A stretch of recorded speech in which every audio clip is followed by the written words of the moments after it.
This is Gagasi FM in the morning. It's premium radio experience, man. It's high definition radio. It's 8:15. It's the third and final hour. And it's Kulumage Eza Setegwin last Kulumage Nomkandru way to Wala Etegwin Sit Kenya Ega Kuranga. That's we actually one of the few metros in this country.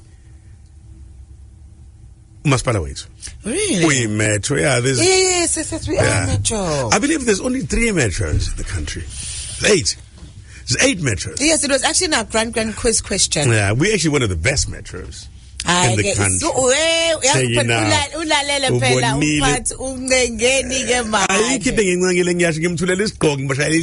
Yes. Do you know what my collections 8 we reached our target?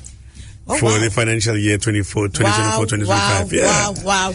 So I'm Zilu Zodalala. Mukandru is doing things. Let's come up with our first citizen, Kanala Etegwini, our mayor, Cyril Kaba. No go sisibinge let's come get Gagasi FM. Ngibingelele Put Felix ngibingelele noSisimeni nabalaleli bonke beGagasi FM ngithi akube kuhle konke kuleli viki. Siyabonga kakhulu. Casey joining us for the first time for the segment every Monday sikhuluma ke no mayor Kaba uthasazise ngeinhlelo zentuthuko eziqhubekayo ke emkhandlwini. Sijabule kakhulu ke sonto elidlule mayor ukuzwa singabantu baseThekwini ukuzwa ukuthi umkhandlu uyaqhubeka nokusebenzisa imali ngendlela efanelekile.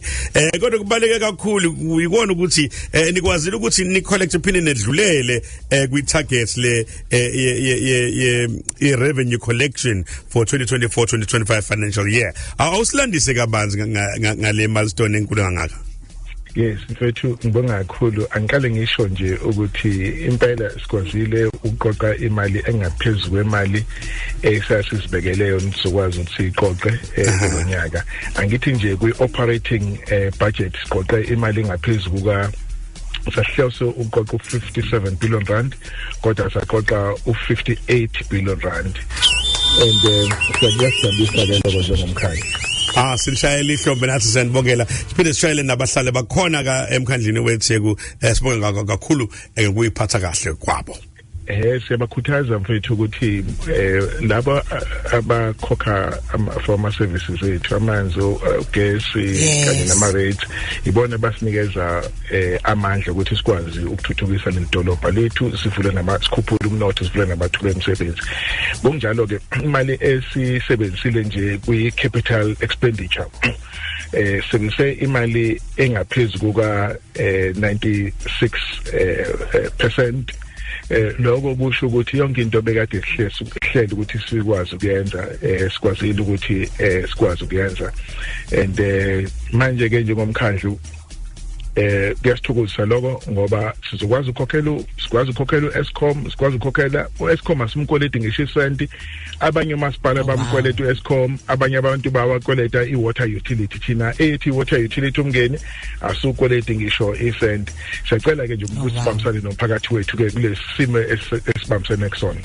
Oh, this is great news. Absolutely great news. Sisakhuluma ke ngebudget nangokusebenza komkhandlu. I heard that you're about to have a meeting kuleli sonto about a 2-day meeting la nizobe nihleli khona nikhuluma ngeperformance yomkhandlu yonyaka odlule and I think that the next 3 months of unyaka omusha siulindele.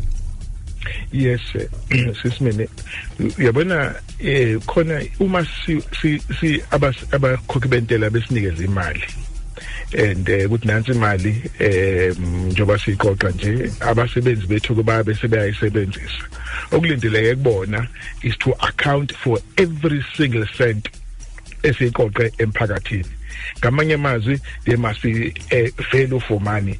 Ingakho ke namhlanje njoba kule weekend nje so leseno lehlanu so behlangene and suqinisekisa nje ukuthi as leadership we play effective oversight kuma resources omkhandlu nakubasebenzi ekubona esibanikeze le mali ukuthi bayisebenzise.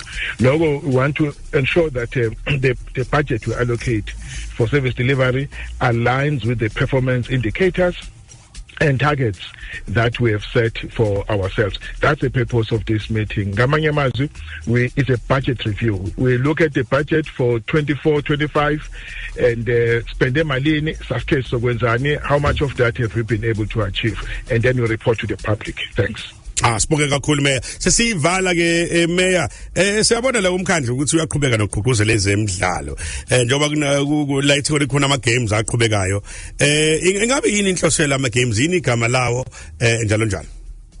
Well mfethu angisho nje ukuthi kulemidlalo sikwazile ukuhlanganisa abantwana abangaphezulu kuka 5000 ababambe iqhaza emidlalweni ehlukene and ukuhle ngalemidlalo inemidlalo esifakayo engajwayelekile futhi esisondeza endaweni zasemalokishini ethu kukhona rugby khona cricket khona tennis khona no golf indawo ebekade izinto ebekade zaziwa ukuthi idlalwa endaweni zabamhlophe kuphela lemidlalo ke yaqala ke ngo2017 ukuvuselela nje italent emphakathini lethu and sikwenza lokho ngaphansi kweSalga Games and ezoba ngoDecember kuyothi ke labo abavelele babe sebakha ke i-team yemetro kulomkhakha nalomkhakha and ekuyona ezobe represent uma sekudlala nayo yonke imikhandlo yalapha kwaZulu Natal seqhudelwana.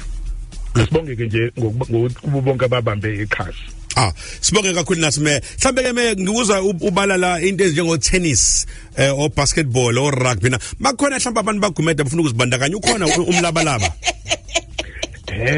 Sizozama ukuthi ufake na ukuze bonke abangakakwazi ukubamba iqhaza nabo bagcine sebebambile iqhaza. Yeah. No, I think ubalekile ukhasino nomlabalaba senzele ukuthi nabo bangasho bakhishe inyumbazana bagumeda. Bangasali ngaphandle. Ngicela bakagumeda. Hayi ngomeya ngiyakuzwa. Ilisufaka kwenye. Sibonge kakhulu ube nevikeli productive ahead Mayor. Thank you so much for always taking the time off your busy schedule uzokhuluma nathi la usazisa ngentuthu ukuthi ibheke ebunani nemizamo nje eniyibona ukuhlanganisa umphakathi ngalemidlalo ekhona amabhazari ngapha imhlangano nama Red Pairs Association ngapha hosting big games and contributing to tourism yala eThekwini sibeka nje ebalazweni siyawubonga umsebenzi nezithuthu zenu aziphelelo bandla nocollector nje irevenue ngalendlela ukuthi ama services nengqalazinda zihlezi sesimeni nako sakubonga lokho Mayor usibongela nakoza kweni uba phethe in the back and say halala to them. Sibonga nje ukubambisana nomsakazi iGagasi FM kuwonke lo msebenzi. Thank you.